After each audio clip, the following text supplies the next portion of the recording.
healthcare facilities, noting that despite the creation of the Disability Commission, only 22 states have domesticated the act, urging others to follow suit. We also observe that the commission that is saddled with doing this immense work of taking care of 35 million Nigerians received a very small budget of 2 billion. That says a lot. It is important to recognize that the way you allocate your resources to your budget shows how you want to treat your people. And societies are now going to be measured by how many rich people that you have, but how well you take care of your vulnerable ones. That is the way, and that is how you are going to be addressed. We have a situation where there are still issues with voting with PWDs, and there are still issues with contesting for the election, which we think that in a situation like ours, we should have a situation where PWDs can emerge as councillors, as chairmen, as members of the House of Reps, senators. But this is not the situation that you are seeing right now. A talent discovery and development project that will go from state to state in alphabetic order to discover people within these PWD communities that are very gifted in the area of the creative industries. So as a result of that, we came up with this project so that people can see the potentials in them, their gifts, and the resilience in them, what they pass through on an everyday basis. So we begin to really create a larger stage for them to showcase what they have in terms of their potentials. Trade Union Congress and Nigerian Employers Consultative Association are probing the Senate President Godswill Akpabio over comments that only 30% of Nigerians pay tax but want more from the government. This is coming after Akpabio made a statement while declaring an open two-day public hearing on the controversy Tapestry and Agriculture, Arewa think tank, and retired permanent secretaries threw their weight behind the bills. This is coming after the tax reform bills, which are the Nigerian Tax Bill 2024, the Nigerian Tax Administration Bill 2024, the Nigerian Revenue Service Establishment Bill 2024, and the Joint Revenue Board Establishment Bill 2024 were passed for second reading in the Senate on November 28, 2024, and forwarded to the Committee on Finance for more legislative input through the public hearing.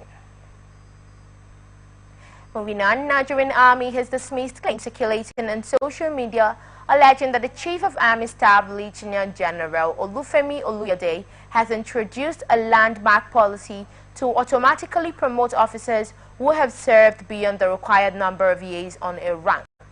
The Army clarified that it remains committed to establishing promotion protocols that ensure fairness, professionalism, and operational effectiveness across the service. Addressing the issue, the Director of Army Public Relations, Major General Onyema Nwachukwu, described the reports as false and misleading. The Army emphasized the promotion is a structured, merit-based process governed by clear statutory regulations rather than arbitrary social media claims. The Army stressed that it adheres to uniform promotion standards across the armed forces of Nigeria and will not compromise the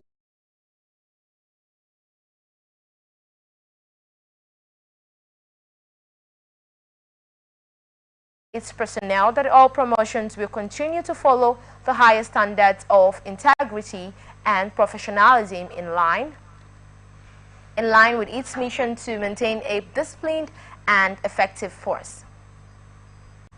Moving on, European Commission has received requests from Nigeria and 23 other non-members of the Organization for Economic Cooperation and Development countries seeking inclusion in the list of nations eligible to import non-hazardous waste from the European Union.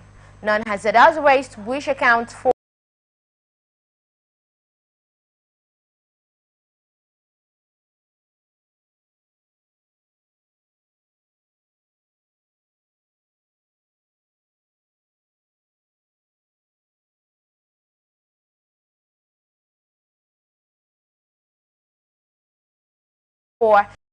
Circular Economy Action Plan. The regulation aims to establish stricter rules for the shipment of waste, including imports and exports between the EU and non-OECD countries. One key measure is the full ban on the export of plastic waste from the EU by November 2026. Countries applying for eligibility to import non-hazardous waste must demonstrate their ability to manage these materials in an environmentally sound manner, with conditions that meet or exceed those of the EU. The European Commission requires detailed information from the applicants to assess their readiness for their responsibility. Moving on, Joint Admissions and Matriculation Board has set the registration period for the 2025 Unified Tertiary Matriculation Examination, which began on February 3rd, will conclude on March 8, 2025. JAMB ruled out an extension of the registration period, saying that the deadline has been communicated in all advertisements and the official calendar for the 2025 UTME exercise. It noted that the board's calendar is fixed with the numerous subsequent programs scheduled after registration, including examinations, result management, and admissions exercise, while the timelines are coordinated with other agencies whose operators rely on the completion of these processes. Federal High Court in Abuja has restrained the Nigerian police force from tendering a DNA test result against Mr. Kabiru Turaki,